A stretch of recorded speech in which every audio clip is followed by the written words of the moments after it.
Vira e mexe, os grupos identitários tentam nos colocar algumas dinâmicas sociais em relação ao desejo de transformar a realidade.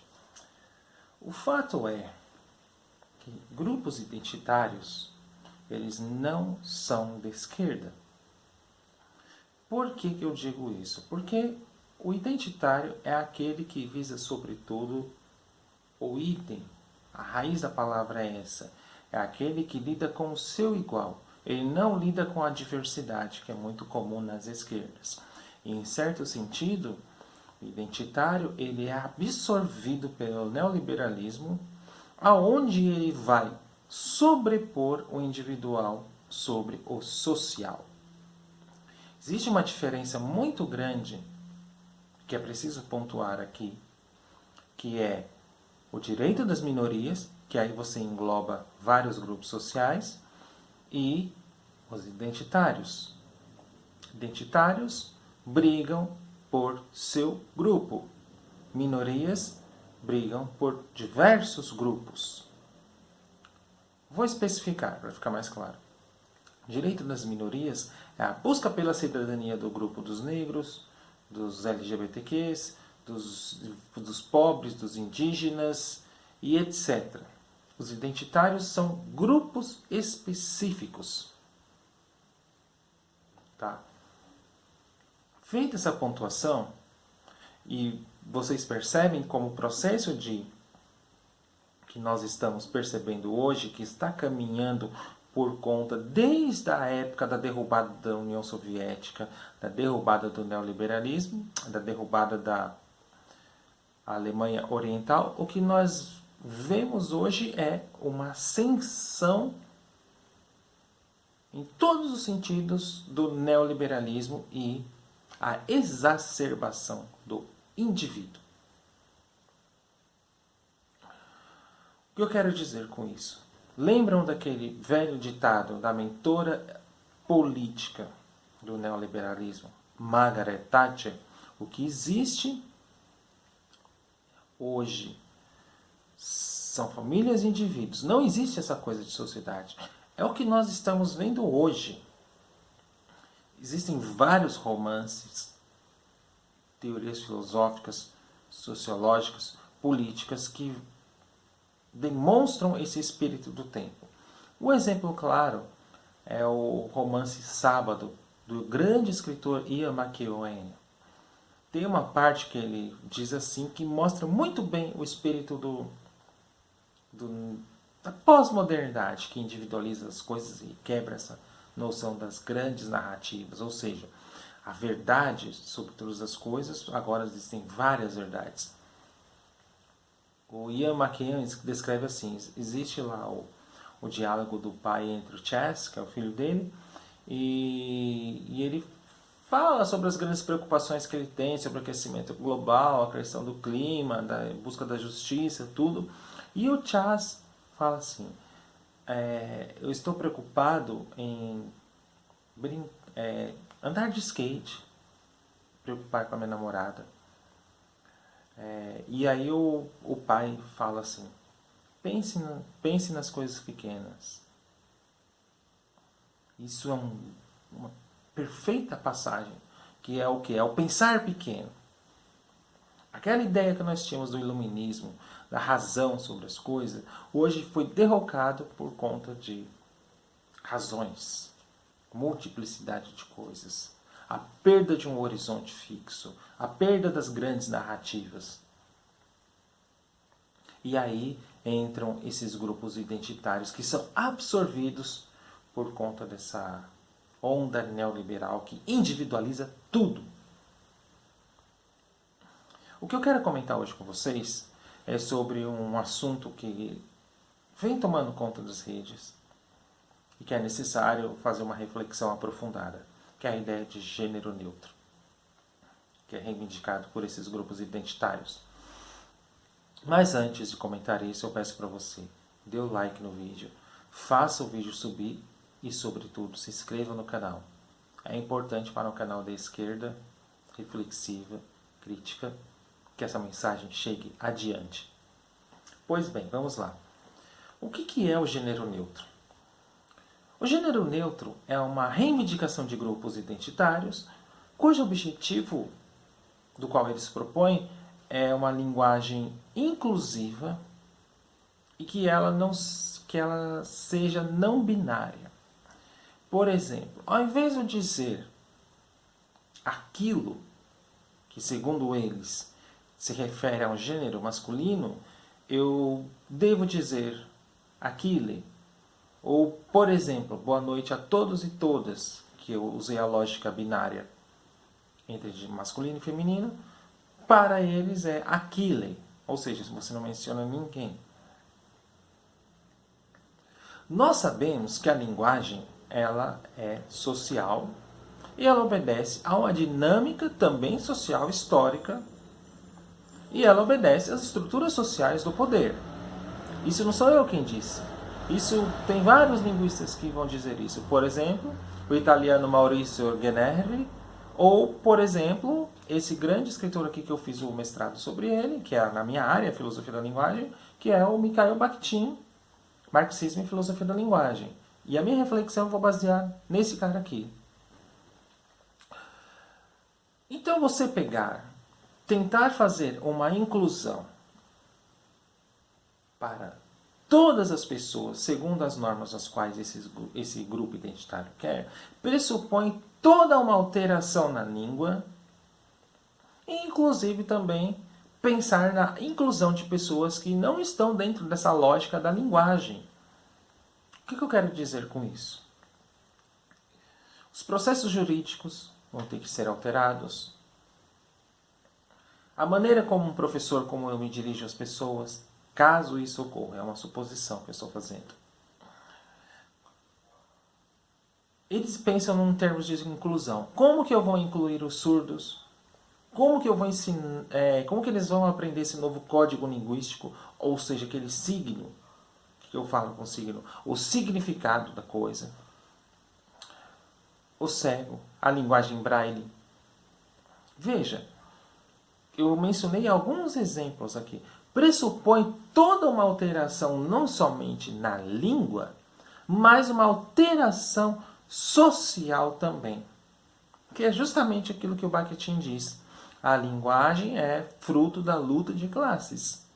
Ela obedece uma dinâmica social que ela está posta no poder que é encontrado na superestrutura, que é onde está o Estado, as formas jurídicas, religiosas e, sobretudo, ideológicas.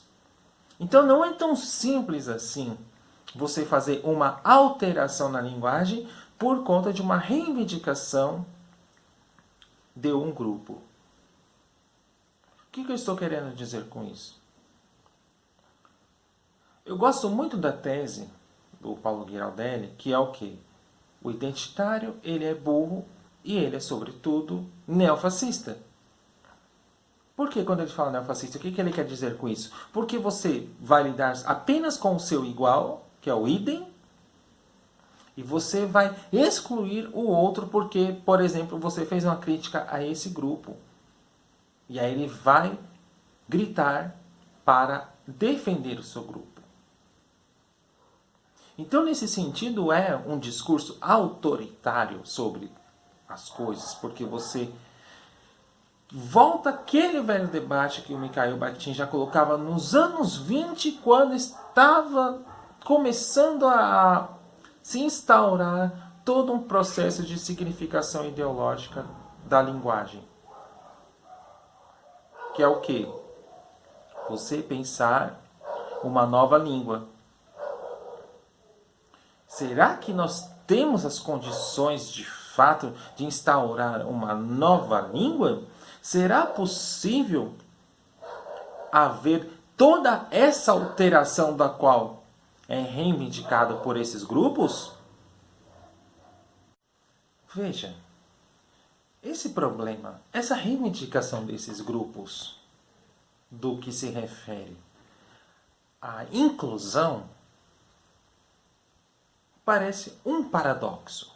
Porque de um lado eles querem incluir seu grupo identitário. E aí eu volto àquela reflexão anterior que eu coloquei no início do vídeo. E os demais grupos sociais? As outras minorias? Como é que fica? Como eu disse, baseado aqui no Bakhtin, a linguagem, ela obedece uma dinâmica social e ela é reflexo das estruturas do poder, que se encontra na superestrutura, no âmbito da religião, no âmbito da ideologia, no âmbito do direito e do Estado.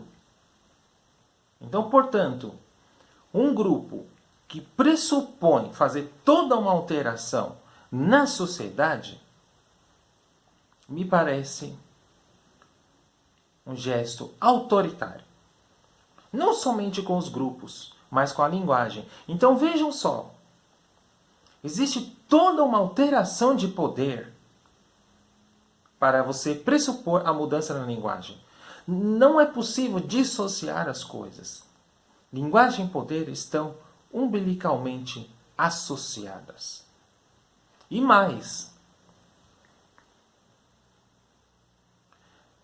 há aí um aspecto muito importante que é a relação entre linguagem e ideologia.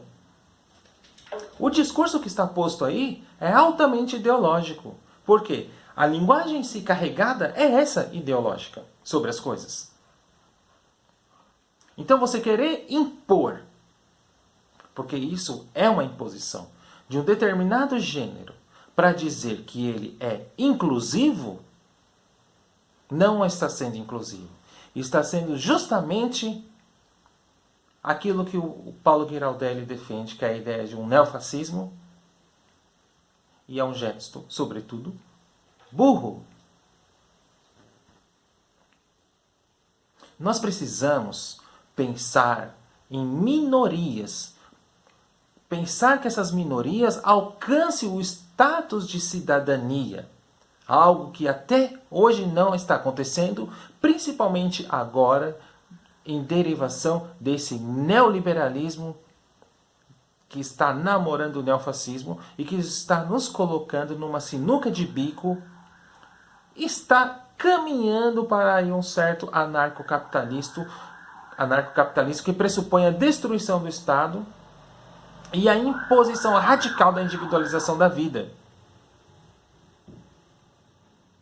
É isso que precisamos pensar hoje.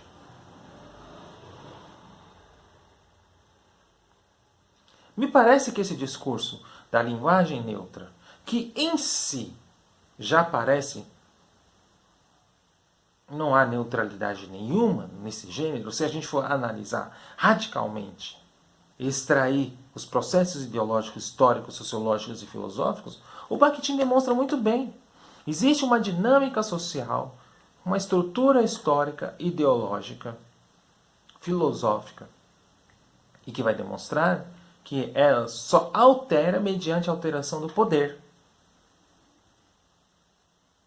Então parece, em certo sentido, um exercício um pouco ingênuo de você propor uma solução como essa. E os livros anteriores? Vai pressupor também mudança nos livros, como foi ocorrendo, por exemplo, com as obras do Monteiro Lobato, que foi acusado de racismo, etc. e tal? Será que vai haver alteração também das obras de Marx, Hegel e todos os filósofos modernos que têm o seu olhar eurocêntrico sobre as coisas e aí vamos propor também alterações? Vejam só toda a estrutura da dinâmica social que isso pressupõe quando você propõe uma alteração como essa. Eu gosto muito de uma frase do Mikhail Bakhtin que é interessantíssima, que é o quê? Toda normativa que se pressupõe, é mais ou menos algo nesse sentido, toda normativa que se pressupõe sobre a língua é a fundamentação de um pensamento autoritário sobre tal. Logicamente que ele está escrevendo isso, ele estava pensando lá na Rússia stalinista, a União Soviética stalinista, aquele comunismo soviético autoritário. mas serve para hoje, com esses grupos identitários que querem impor uma normativa sobre a linguagem.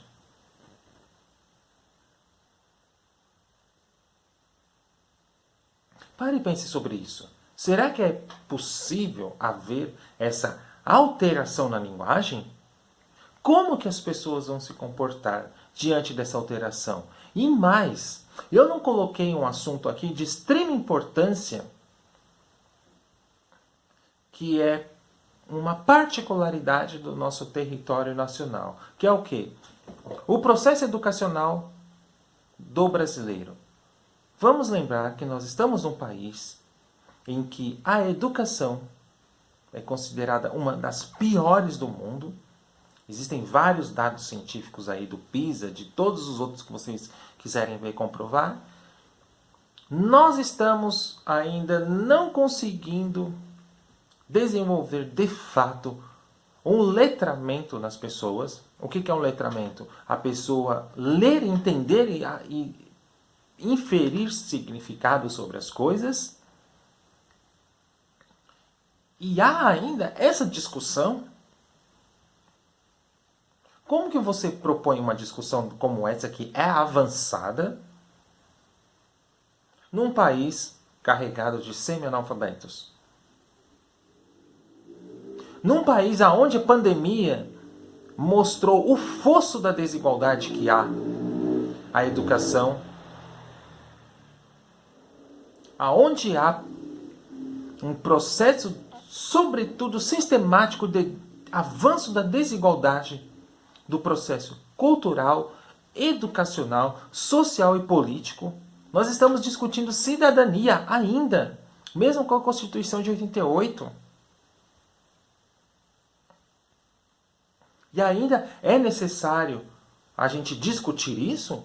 Me parece que é um debate totalmente atravessado fora do tempo, em decorrência das demandas mais urgentes que precisamos fazer neste momento.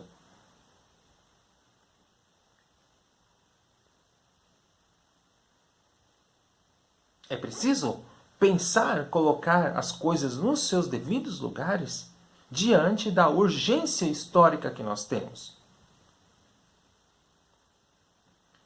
Nós estamos num neoliberalismo cada vez mais radical, aonde propõe radicalmente a individualização da vida, aonde cada um corra atrás das suas coisas, onde cada um seja empresário de si mesmo, que cada um seja o seu sujeito do desempenho, aquilo que o Herbert Marcuse já havia identificado lá quando ele escreveu Eros e a Civilização, e que hoje o Byung-Chul Han descreve nesse conceito, o sujeito do desempenho, e o Marcuse ele coloca como princípio do desempenho, ao pensar no princípio da realidade, o princípio do prazer de Freud. Nós estamos hoje em uma sociedade onde você coloca um osso de primeira e um osso de segunda diante do mapa da fome que entramos novamente. E ainda vem esse discurso da neutralidade dos gêneros. Será importante realmente, de fato, esse debate nesse momento? Estamos pensando na premência da vida, no sentido da vida que tem viver numa sociedade como essa, neoliberal, totalmente radicalizada, totalmente individualizada, onde cada um corre atrás do seu, onde as pessoas trabalham a exaustão e elas se cobram o tempo todo sobre isso. Elas não conseguem ter um olhar amplo em relação à sociedade por conta, sim, desse processo educacional altamente ideológico que nós temos. E aí vem um determinado grupo dizer da importância da neutralidade dos gêneros na linguagem. Pare você e pense se isso é realmente importante nesse momento. Você acha que é importante isso? Eu não acho que é importante. O que é importante a gente discutir, sim, é os direitos e a cidadania das minorias. Isso é importante. Grande abraço e até mais.